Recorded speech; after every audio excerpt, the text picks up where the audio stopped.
Glória a ti, ó nosso Deus, glória a ti, Rei dos céus consolador, Espírito de verdade, tu que estás presente em tudo e enches tudo, tesouro de bens e doador da vida, vem, habita em nós, purifica-nos de toda mácula e salva, ó bondoso, as nossas almas. Queridos irmãos, sejam todos bem-vindos para mais um vídeo da série Evangelho capítulo por capítulo.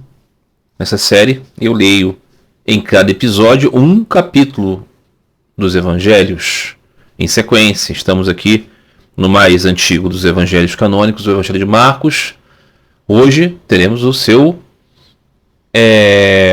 capítulo 13, então é o episódio 13 dessa série. No episódio anterior, obviamente, era o capítulo 12. Quais eram os temas do capítulo 12? A parábola dos vinhateiros assassinos. Vocês lembram, né? O Senhor falava daquele dono de uma terra que alugou a terra para um grupo de pessoas, os vinhateiros, que tratavam da vinha. Ele mandou seus funcionários buscar lá o pagamento do aluguel e os vinhateiros mataram os funcionários, achando que assim poderiam não pagar. Então aquele senhor manda... Não, na verdade eles bateram muito neles. Bateram muito nos enviados. Às vezes até mataram. Então aquele dono da terra disse assim: eu vou mandar meu filho, porque o meu filho ele tem muita autoridade, eles não vão ser loucos de matá-lo. E aí sim que mataram mesmo, porque falaram: se a gente mata o filho do dono da terra, a gente passa a ser dono da terra. Então diz o Senhor na sua parábola: aquele dono da terra vai lá e trucida aqueles assassinos, retira eles de lá e coloca outros vinhateiros. Esta alegoria, então, tem duas alternativas de interpretação. A interpretação cristã tradicional é que aquilo marca o fim da antiga aliança. Ou seja, aqueles que tinham aliança com Deus de Israel passaram a ser maus administradores daquele patrimônio. Então eles são substituídos. Substituídos por quem? Substituídos pelos cristãos. Essa é a interpretação que a igreja faz.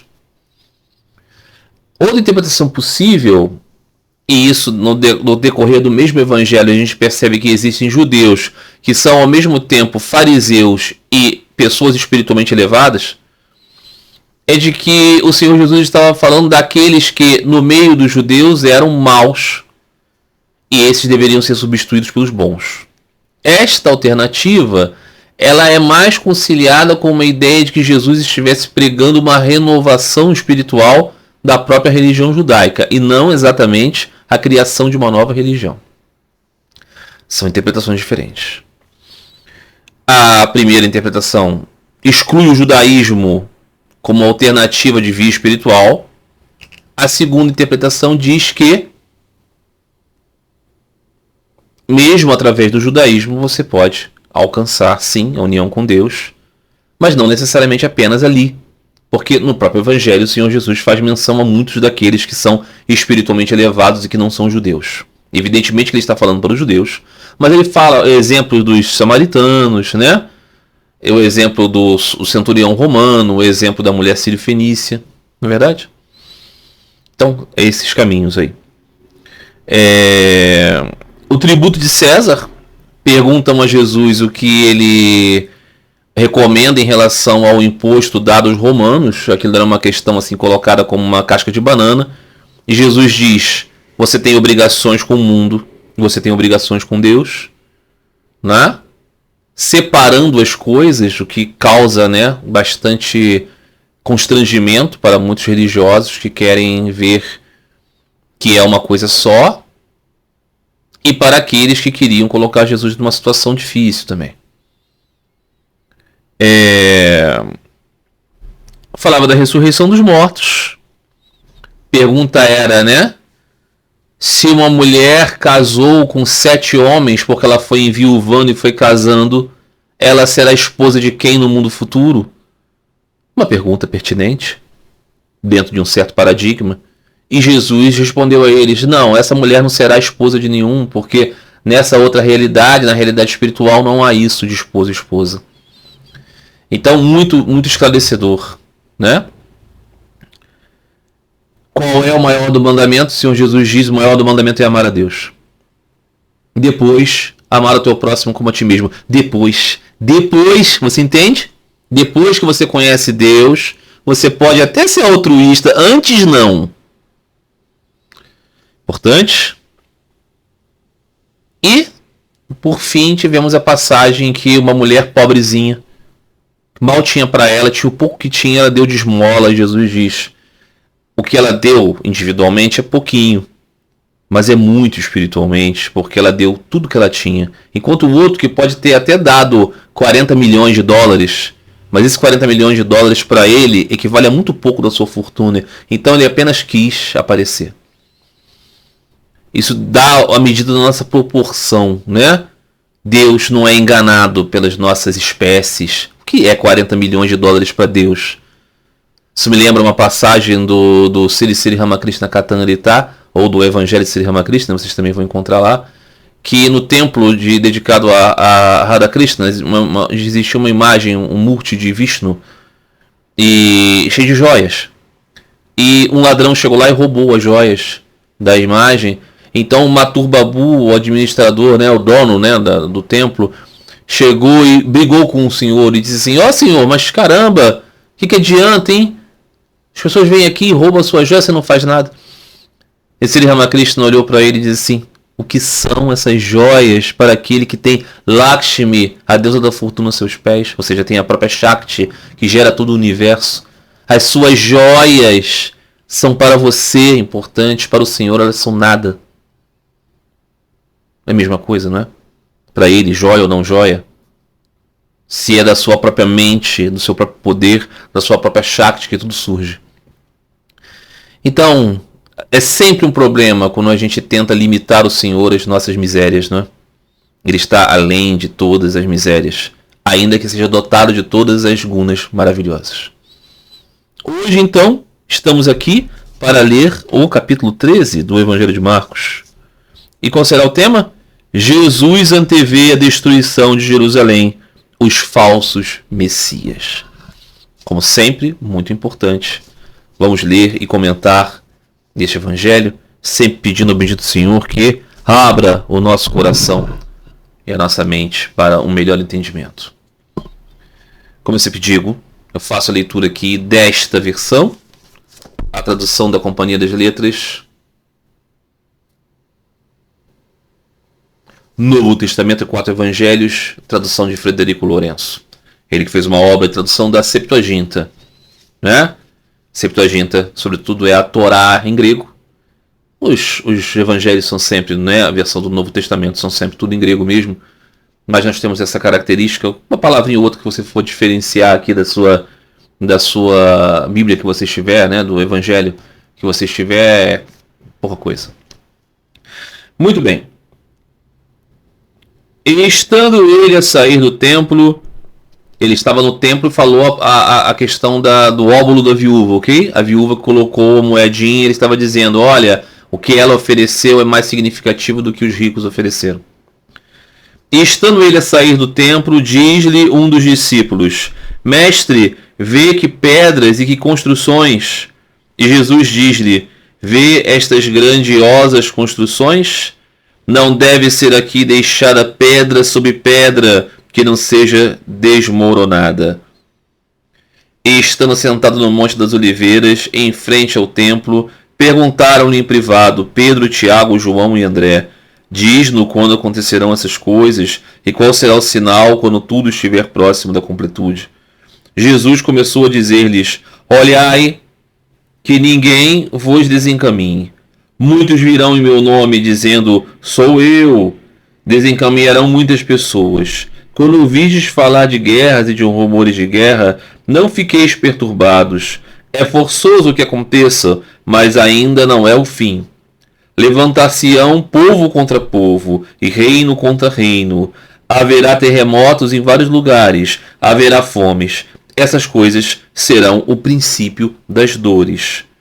Cuidai de vós mesmos. Entregar-vos-ão ao sinédrio, sereis espancados nas sinagogas, e comparecereis diante dos governadores e dos reis por minha causa, como testemunho para eles. Mas a todas as nações deve primeiro proclamar-se a boa nova. Quando vos levarem para serdes entregues, não vos preocupeis com o que dizeis ou o que vos será dado a dizer. Nessa hora, isso direi, pois não sois vós a falar, mas sim o Espírito Santo. O irmão entregará à morte o seu irmão, e o pai entregará o seu filho. E os filhos insurgir-se-ão contra os pais, e farão com que eles sejam mortos. E sereis odiados por todos por causa do meu nome, mas quem perseverar até o fim, esse se salvará. Quando virdes a abominação da dissolução, aquele que está de pé onde não deve, quem estiver lendo que entenda, então os habitantes da Judéia que fujam para as montanhas, quem estiver no telhado não desça, nem para levar coisa alguma da sua casa, e quem estiver no campo não volte para pegar a sua capa. Ai das grávidas e das que estiverem a amamentar naqueles dias. Vamos ler novamente. Quando virdes a abominação da desolação, aquele que está de pé onde não deve, quem estiver lendo que entenda, então os habitantes na Judéia que fujam para as montanhas. Quem estiver no telhado não desça, nem entre para levar coisa alguma na sua casa. E quem estiver no campo não volte para pegar sua capa.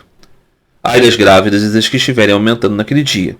Rezai para que isso não aconteça no inverno, pois nesses dias haverá angústia como nunca houve desde o princípio da criação que Deus criou até agora, nem jamais haverá. E se não fossem encurtados esses dias, não se salvaria toda pessoa feita de osso e carne, mas por causa dos escolhidos que escolheu, encurtou esses dias.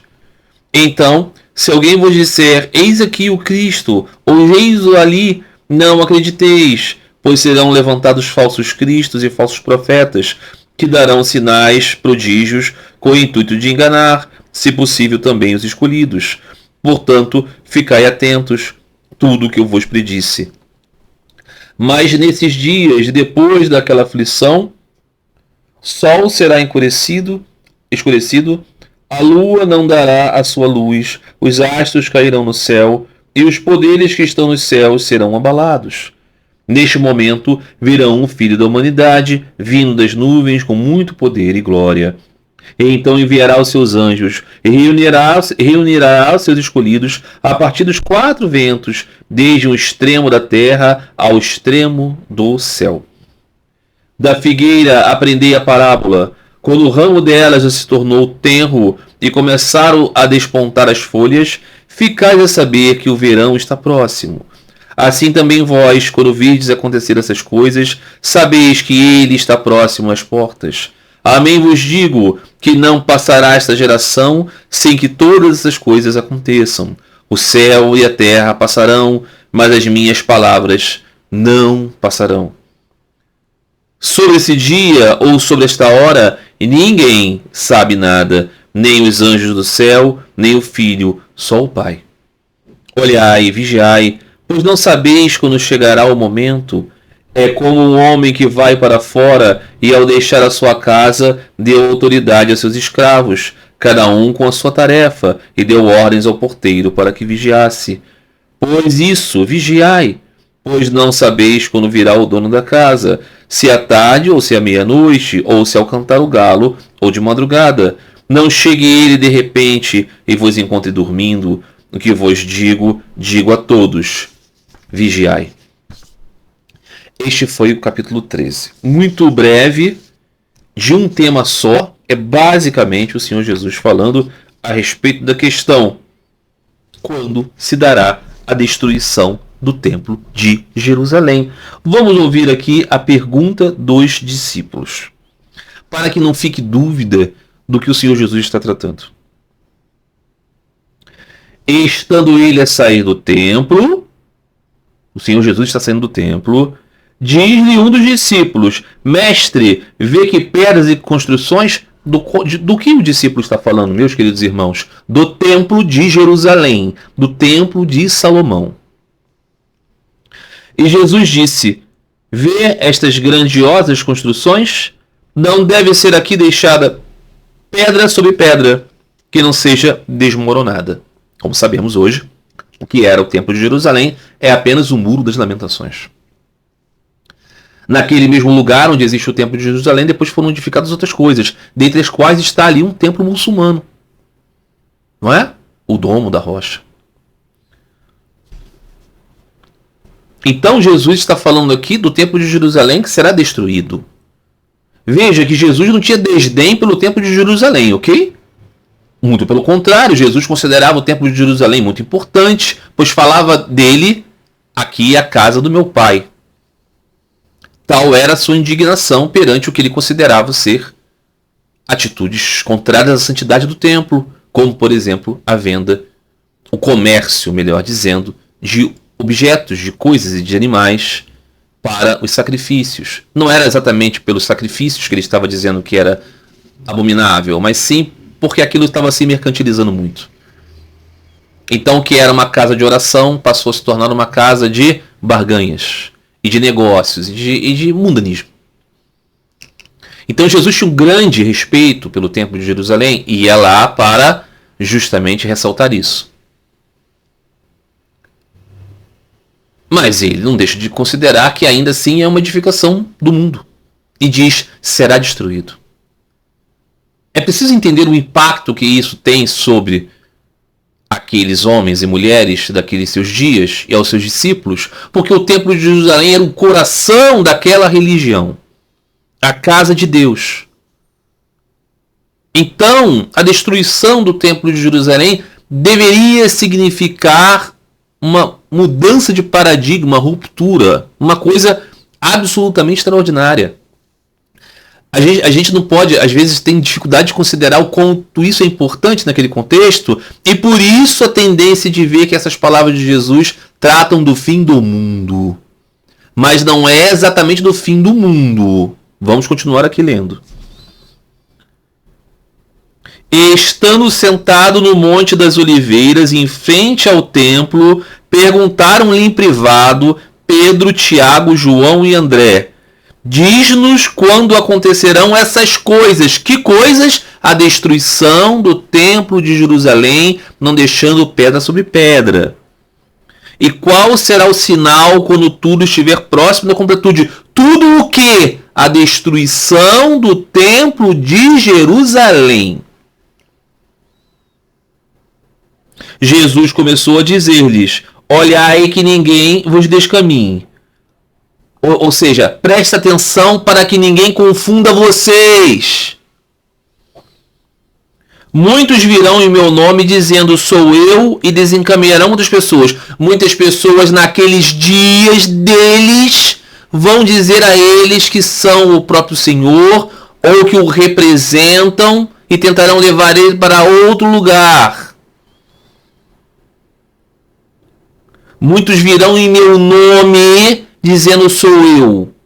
Virão em meu nome significa dizer que vão tentar levá-los para caminhos outros.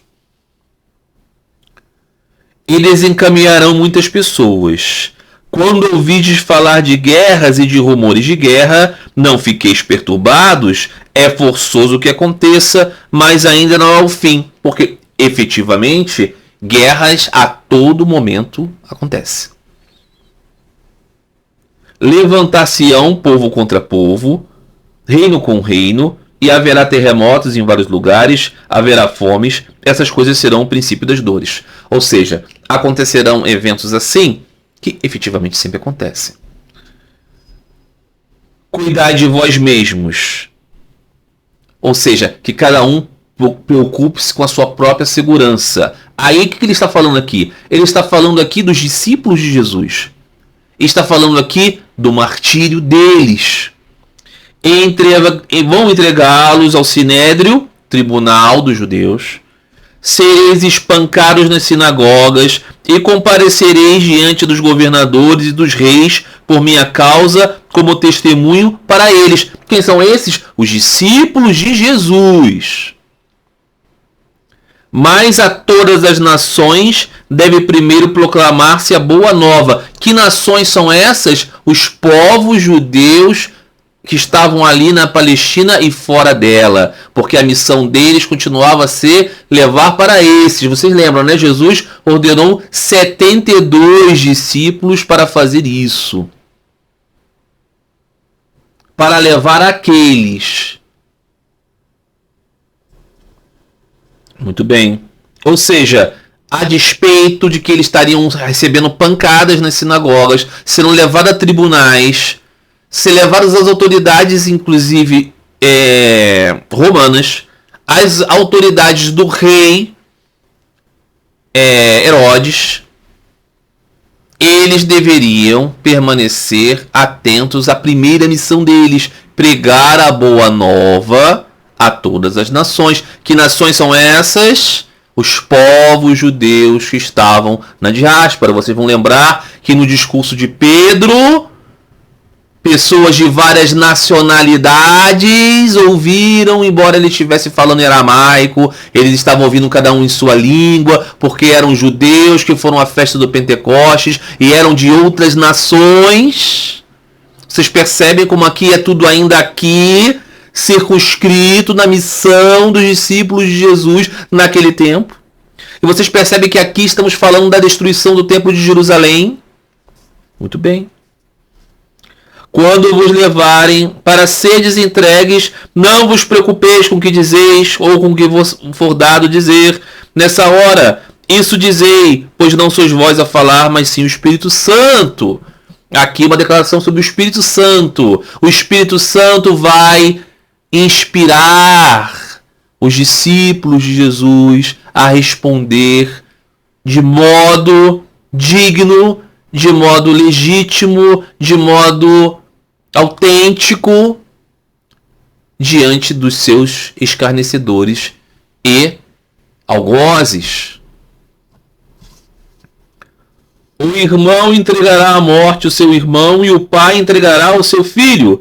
E os filhos insurgir-se-ão contra os pais e farão com que eles sejam mortos. O que é isso?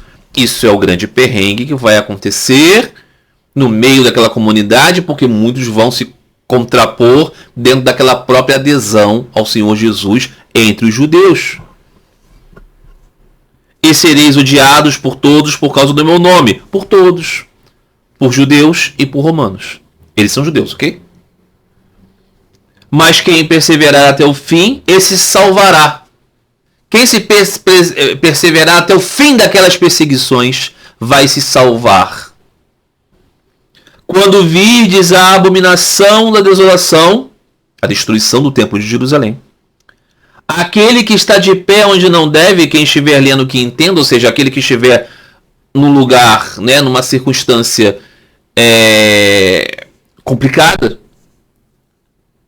então os habitantes da Judéia que fujam para as montanhas. Quem estiver no telhado não desça nem que entre para levar alguma coisa da sua casa. E quem estiver no campo não volte para pegar sua capa. Ai das grávidas e das que estiverem amamentando naquele dia. Você vê que isso aqui é muito local, porque há a destruição do Templo de Jerusalém e a expulsão dos judeus e dos cristãos, evidentemente, que eram judeus, daquela região.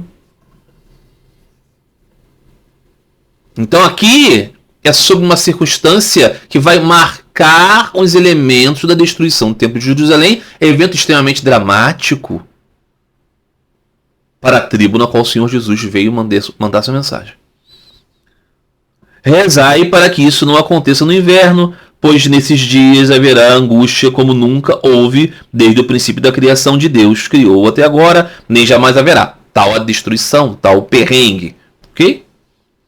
Se não fossem encurtados esses dias, não se salvaria toda pessoa feita de osso e carne, mas por causa dos escolhidos que escolheu, encurtou esses dias. Ou seja, aquela grande perseguição, aquele grande flagelo, só não permanece por mais tempo porque Deus quis poupar dentre os perseguidos e flagelados, os seus escolhidos.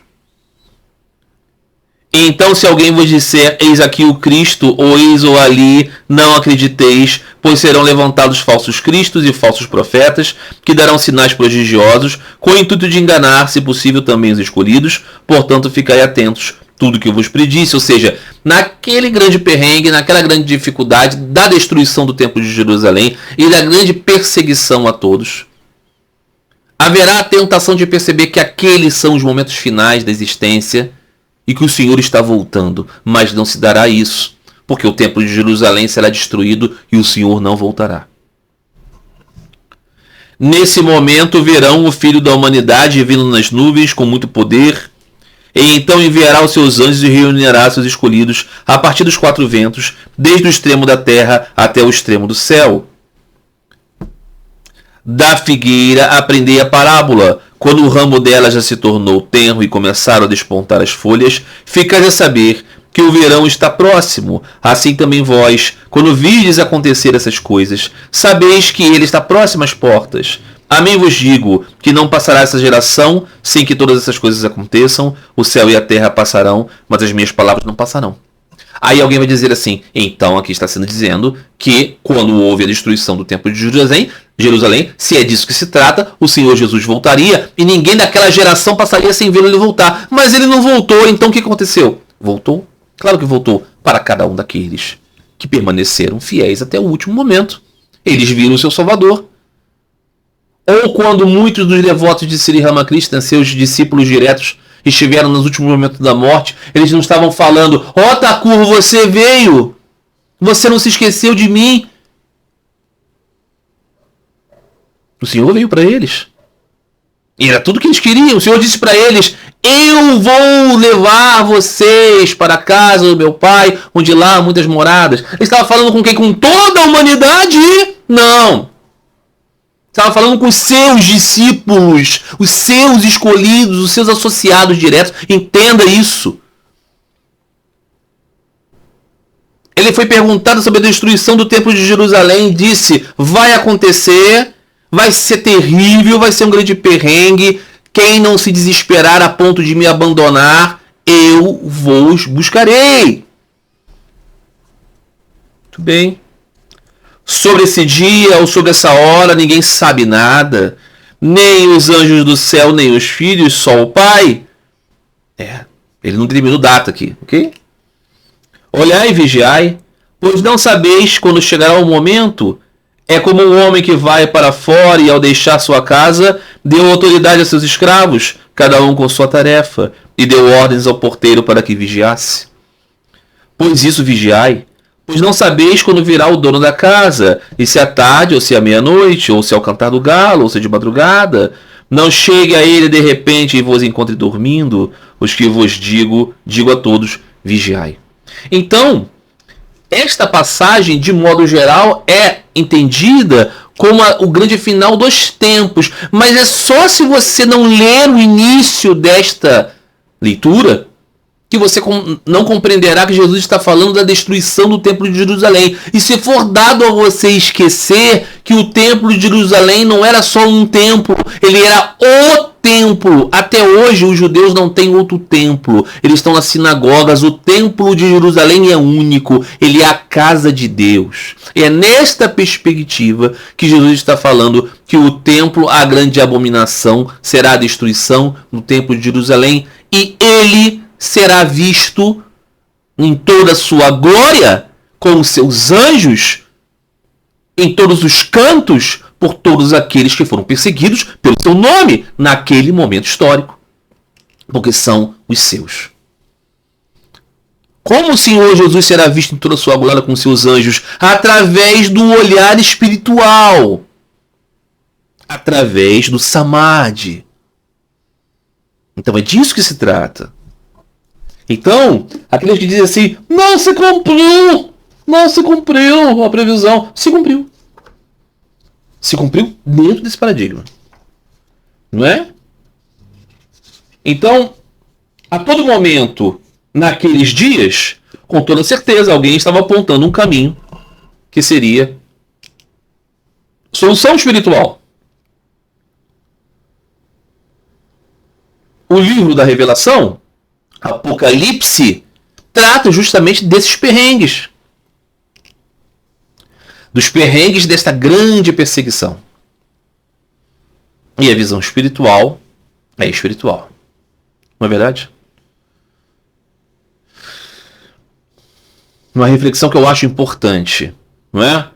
O Senhor Jesus existiu de verdade, histórico personagem. E os seus discípulos também, históricos personagens, vivendo num tempo histórico. Evidentemente que algumas coisas que são ditas são sobre a eternidade dos tempos e algumas coisas que são ditas sobre aquele momento histórico. Aqui estamos falando da destruição do Templo de Jerusalém. Ok? Então, a conexão se faz, sobretudo, todo o cristianismo faz, ok? De que essas coisas estão sendo faladas sobre o fim dos tempos, as pessoas olham para hoje e dizem: caramba, está acontecendo povo contra povo, terremotos, catástrofes, sinais nos céus, sempre aconteceram. Nação contra nação é o comum do mundo. Terremotos, tragédias, o tempo inteiro. Sinais do céu, informe-se, meus amigos, o tempo inteiro. Desde que a gente pode contar, ok? Então, os falsos cristos aqui são Sri Ramakrishna, Chaitanya, Krishna, Buda, profeta Maomé? Não. Os falsos cristos, naquele momento histórico, eram aqueles que, se dizendo sob a autoridade de Cristo, tentavam conduzir a todos a um caminho mágico na qual eles venceriam as perseguições dos romanos. É disso que se trata. A retórica apologética cristã, proselitista, é falar que os representantes de outras religiões são os falsos cristos. Você vai ver isso, inclusive, em representantes progressistas do cristianismo, muitos deles, inclusive, que, em razão de vários problemas da sua própria vida, hoje não tem mais uma identidade como igreja, coisas assim, mas posam por aí como grandes luminares de um certo progressismo. Eles vão falar que os falsos cristos são Chaitanya, Ramakrishna, Krishna. Não, não é nada disso. Em meu nome, nenhum desses falou em nome de Cristo. Nenhum desses falou. Quem fala em nome de Cristo são os religiosos cristãos. Mas não é desses que Jesus está falando. Está falando naquele momento histórico. E o que Jesus falou? Não vai adiantar nada você ir atrás deles, porque eu não vou voltar aqui com um cavalo para derrubar esses perseguidores romanos. Não, vai cair mesmo, vai ser destruído mesmo o Templo de Jerusalém. Mas aqueles que preservarem levando a minha mensagem para os judeus em suas várias nações vão me encontrar em toda a sua glória quando a sua vida for ceifada, terão a vida eterna comigo. E é disso que se trata. Muito bem, meus amigos. Mais um episódio desta maravilhosa série. Que a graça do Senhor possa sempre aquecer os nossos corações, iluminar a nossa mente, nos dar motivação para ver nessa mensagem um combustível para a vida espiritual. Próximo episódio, então, capítulo 14. Se Deus permitir. Um grande abraço a todos vocês. Até a próxima semana. Fiquem todos em paz. Fiquem todos com Deus.